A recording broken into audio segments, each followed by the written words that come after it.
আসসালামু আলাইকুম বন্ধুরা। আশা করি সবাই ভালো আছেন। থাম্বনেল দেখেই বুঝতে পারছেন আজকে একটা ভিন্নধর্মী বিষয় নিয়ে আপনাদের সামনে হাজির হয়েছি। গত ২২শে ফেব্রুয়ারি আমার একটি লেখা শারীরিক শিক্ষা কেন অবহেলিত? বিষয়টা জাতীয় দৈনিক আমাদের সময়ে প্রকাশিত হয়েছে সম্পাদকীয় পাতায়। তো বিষয়টা আমার কাছে মনে হয়েছে যে আমার চ্যানেলেও ডকুমেন্ট হিসেবে থাক।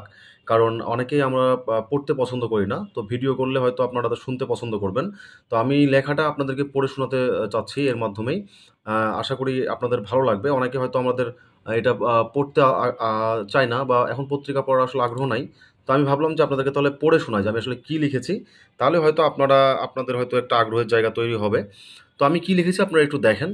জন্ম থেকে মৃত্যু পর্যন্ত আমরা শিক্ষা গ্রহণ করে থাকি। এই শিক্ষা হয়ে থাকে ২ ধরনের। শুরুতে আমরা পরিবার ও সমাজ থেকে প্রাথমিক এবং একটি নির্দিষ্ট বয়সে প্রাতিষ্ঠানিকভাবে শিক্ষা অর্জন করে থাকি। যদিও প্রাতিষ্ঠানিক শিক্ষার একটি নির্দিষ্ট বয়স ও সীমা রয়েছে। রয়েছে ভিন্ন, ভিন্ন বিষয়ে জ্ঞান অর্জনের সুযোগ। একেকটি বিষয় আমাদের একেক ধরনের জ্ঞান দান করে থাকে। গড়ে তোলে জ্ঞানভিত্তিক সমাজ। পৃথিবীর ১ম বিষয় দর্শন আমাদের জগতের উৎপত্তি, বিকাশ কিংবা সৃষ্টিকর্তা সম্পর্কিত বিভিন্ন বিষয়ে জ্ঞান দান করে। জীববিজ্ঞান আমাদের জীবের উৎপত্তি, বিকাশ, গঠন কিংবা মনোবিজ্ঞান আমাদের মানুষের আচরণ ও মানসিক প্রক্রিয়া সম্পর্কে জ্ঞানদান করে। ঠিক তেমনি শারীরিক শিক্ষা আমাদের ব্যক্তির সার্বিক বিকাশ সম্পর্কে জ্ঞানদান করে। একদিকে যেমন শারীরিকভাবে সুস্থতা শিক্ষা দেয়, অন্যদিকে মানসিক সুস্থতা এবং সামাজিক সুস্থতার শিক্ষা দিয়ে থাকে শারীরিক শিক্ষা। এছাড়া একজন সুনাগরিক হিসেবে দক্ষ নেতৃত্ব লাভের ক্ষেত্রে শারীরিক শিক্ষার কোনো বিকল্প নেই। শারীরিক শিক্ষা কি এ বিষয়ে জানতে হলে আমাদের শারীরিক শিক্ষার সংক্ষিপ্ত ইতিহাস জানতে হবে। মহান দার্শনিক প্লেটোর হাত ধরে শারীরিক শিক্ষা কিংবা শরীরচর্চার প্রয়োজনীয়তা আবিষ্কৃত হয়। তিনি প্রথম ব্যক্তি যিনি উপলব্ধি করেছিলেন আমাদের জ্ঞানের বিকাশ কিংবা জ্ঞান বিজ্ঞানের চর্চার জন্য শারীরিক সুস্থতার কোনো বিকল্প নাই। ফলে উদ্ভব হয় শরীরচর্চার। তিনি তার শিক্ষা প্রতিষ্ঠান একাডেমিয়াতে সর্বপ্রথম শরীরচর্চার বা শারীরিক শিক্ষার প্রচলন করেন, যার উদ্দেশ্য ছিল শারীরিক সুস্থতা। প্লেটোর মতে, lack of activity destroy the good condition of every human being, while movement and methodical physical exercise save it and preserve it. অর্থাৎ বুঝতেই পারছেন যে কর্মতৎপরতার অভাবে প্রতিটি মানুষের ভালো অবস্থাকে ধ্বংস করে। যখন সে নড়াচড়া করে এবং পদ্ধতিগত শারীরিক ব্যায়াম করে তখন এটিকে বাঁচায় এবং সংরক্ষণ করে। সুতরাং জ্ঞান বিজ্ঞানের ক্ষেত্রে শারীরিক সুস্থতার যে গুরুত্ব তা প্লেটোর বক্তব্যে পরিষ্কার। প্লেটো তার শিক্ষা প্রতিষ্ঠান একাডেমিয়াতে ৭ বছর বয়স বা তার ঊর্ধ্বে ছেলেদের শারীরিক সুস্থতার জন্য প্রশিক্ষণের ব্যবস্থা করেছিলেন। মহান দার্শনিক প্লেটো নিজেও ছিলেন একজন নামকরা কুস্তিগীর। তাই তিনি শারীরিক শিক্ষার প্রয়োজনীয়তা উপলব্ধি করেন। এর মধ্যে দিয়ে পথ চলা শুরু হয় শারীরিক শিক্ষার। আমরা জানি প্রাচীনকালে জাতিতে জাতিতে যুদ্ধ হতো। এতে প্রয়োজন হতো বিশাল শক্তির। প্রয়োজন হতো শক্তিশালী যোদ্ধা তৈরি করার।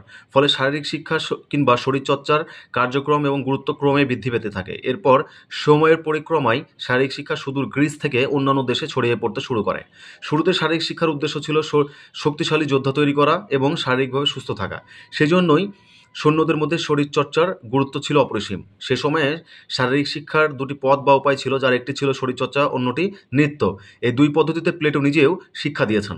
এরপর কালের পরিক্রমায় শারীরিক শিক্ষা পরিণত হয়েছে একটি পূর্ণাঙ্গ পাঠ্য বিষয়ে।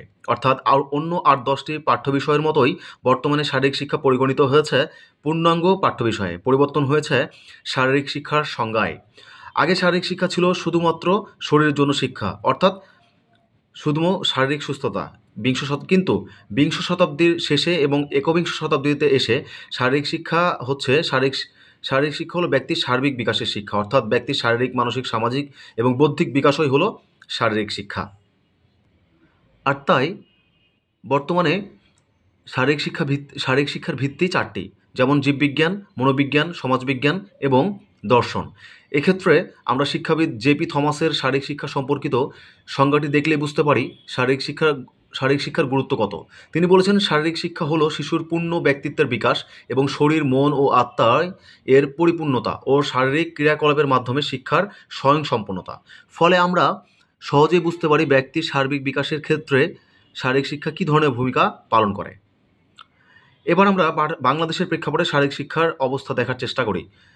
আমাদের স্কুলের সিলেবাস অনুযায়ী শারীরিক শিক্ষার বিষয়বস্তুর মধ্যে আছে সুস্থ জীবনের জন্য শারীরিক শিক্ষা কীভাবে ভূমিকা পালন করে, স্বাস্থ্য শিক্ষা, স্বাস্থ্যবিজ্ঞান, পুষ্টিবিজ্ঞান, মাদক, এইডস, বয়ঃসন্ধি এবং খেলাধুলা ইত্যাদি। এই বিষয়গুলি একটি শিশু বা কিশোরের সার্বিক বিকাশের জন্য খুবই গুরুত্বপূর্ণ। একদিকে যেমন বিভিন্ন ধরনের ক্রীড়া প্রতিযোগিতা, শরীরচর্চা কিংবা শারীরিক প্রশিক্ষণের মাধ্যমে শারীরিক শিক্ষা শিশু বা কিশোরদের শারীরিক বিকাশ ঘটাতে এবং সুস্থতা অর্জনে সহায়তা করে, ঠিক তেমনি অন্যদিকে মানসিক ও সামাজিক আচরণের বিকাশ ঘটাতে সাহায্য করে।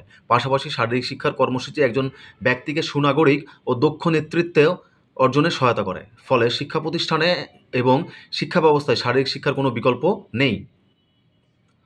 এছাড়া আরও গুরুত্বপূর্ণ কিছু বিষয় আছে, আপনারা দেখেন এখানে। সেটা হচ্ছে, দেখেন আমাদের দেশে বর্তমানে বাংলাদেশে 4টি পাবলিক এবং একটি প্রাইভেট বিশ্ববিদ্যালয়ে কিন্তু শারীরিক শিক্ষা ক্রীড়া বিজ্ঞানে অনার্স মাস্টার্স চালু হয়েছে। ফলে উচ্চতর ডিগ্রির ক্ষেত্রে কিন্তু গুরুত্বপূর্ণ অবদান রাখছে শারীরিক শিক্ষা। এক্ষেত্রে ক্রীড়া ক্ষেত্রে বাড়ছে গবেষণা ও কর্মক্ষেত্র। একজন শারীরিক শিক্ষা ও ক্রীড়া বিজ্ঞানে শিক্ষিত ব্যক্তি একদিকে যেমন অন্য 8-10টি বিষয়ের মতো সব সেক্টরে পদচারণা করতে পারে। তার মানে এখন যারা অনার্স মাস্টার্স করছে শারীরিক শিক্ষায়, তারা কিন্তু ব্যাংকার, পুলিশ অফিসার, যে কোনো কর্মক্ষেত্রে যেতে পারে। কিন্তু এখানে আরও অতিরিক্ত কথা হচ্ছে যে একজন শারীরিক শিক্ষা ও ক্রীড়া বিজ্ঞানে শিক্ষিত ব্যক্তি একদিকে যেমন অন্য শিক্ষার্থীদের মধ্যে সব সেক্টরে পদচারণা করতে পারে শিক্ষার্থীদের মতো, ঠিক তেমনি আরও অতিরিক্ত বিষয় হিসেবে বিষয়ের কর্মক্ষেত্র কাজ করছে গুরুত্ব সহকারে। অর্থাৎ শিক্ষকতা, প্রশিক্ষক, ক্রীড়া সাংবাদিক, গবেষক ইত্যাদি অতিরিক্ত অনেক বিষয়ে কাজ করার সুযোগ রয়েছে শারীরিক শিক্ষায় পড়ালেখা করে মূলত। ফলে আধুনিক শারীরিক শিক্ষার মতো একটি মাল্টিপুল বা একাধিক জীবন ঘনিষ্ঠ বিষয় নিয়ে গড়া বিষয়ের গুরুত্ব ও প্রয়োজনীয়তা অপরিসীম। অথচ বাংলাদেশের শিক্ষা প্রতিষ্ঠানগুলোতে শারীরিক শিক্ষা বিষয়টিকে শুধুমাত্র খেলাধুলা ও সমাবেশ কিংবা শারীরিক প্রশিক্ষণ হিসেবে বিবেচনা করে সাপ্তাহিক কোনো ক্লাস না দিয়ে শুধু প্রাত্যহিক সমাবেশ এবং বার্ষিক ক্রীড়া প্রতিযোগিতার মধ্যেই সীমাবদ্ধ রাখা হয়েছে।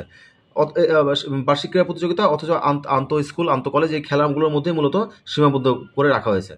এতে করে একদিকে যেমন শারীরিক শিক্ষার শিক্ষকরা শিক্ষা ও গবেষণার ক্ষেত্রে কোনো অবদান রাখতে পারছে না, অন্যদিকে শারীরিক শিক্ষার সুফল থেকে রাষ্ট্র হচ্ছে বঞ্চিত, জাতি হিসেবে আমরা থাকছি পিছিয়ে।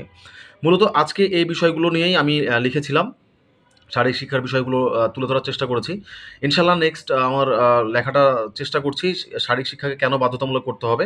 পরবর্তীতে হয়তো আশা করি অদূর ভবিষ্যতে আমার এই লেখাটা আসবে, আপনারা পড়লে হয়তো বুঝতে পারবেন শারীরিক শিক্ষার বর্তমান অবস্থান কী। আর শারীরিক শিক্ষা সম্পর্কে আমার এই তথ্যগুলো আরও সামনে যে ভিডিওটা আপনার হচ্ছে যে লেখাটা আসবে ইনশাল্লাহ, যদি আসে, ওখানে দেখতে পাবেন যে শারীরিক শিক্ষা কতটা চমৎকার একটা আধুনিক বিষয় সম্পর্কিত বিষয়। যে বিষয়টা একটা স্কুল, কলেজ, বিশ্ববিদ্যালয়ের শিক্ষার্থীদের জন্য কতটা জরুরি, আমি ওটাতে তুলে ধরার চেষ্টা করব। তো সবাই সাথে থাকুন, ভালো থাকুন, সুস্থ থাকুন। আসসালামু আলাইকুম।